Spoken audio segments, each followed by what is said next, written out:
সকলের প্রিয় দিদির প্রিয় যোগ্য ভাই জানেন কে? অরবিন্দ কেজরিওয়াল। জেল থেকে ছাড়া পাওয়ার পর কি কান্নাকাটি! তিনি বাইজ্জত মানে রেহাই হয়ে গিয়েছেন। আপনারা জানেন তো আমরা যে সিনেমাতে দেখি, ওয়েব সিরিজে দেখি, বিভিন্ন জায়গায় দেখে থাকি না?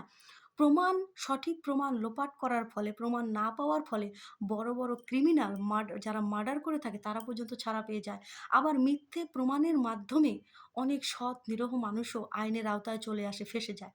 তাই এইসব গল্প, এইসব নাকে কান্নাতে সাধারণ মানুষ ভুলবে না। তারা বুঝে গেছে। যমুনা নদীর যেই অবস্থা ছিল মাত্র ১ বছর রেখা গুপ্তার আম শাসন ক্ষমতায় আসার পর সেই যমুনা নদীর অবস্থা অনেকটা বেটার হয়েছে। এবং রেল লাইনের পাশগুলোতে যে সমস্ত ঝুপড়িগুলো ছিল দিল্লিতে, পুরোপুরি দিল্লিকে একদম ঝুপড়িতে বন্ধ করে রেখেছিল, সেগুলোকে তুলে তাদেরকে, সেগুলো বেআইনি ছিল। সরকার চাইলেই তাদেরকে তাড়িয়ে দিতে পারত। কিন্তু সেটা না করে তাদেরকে অন্য জায়গায় ফ্ল্যাট বাড়ি দিয়েছে।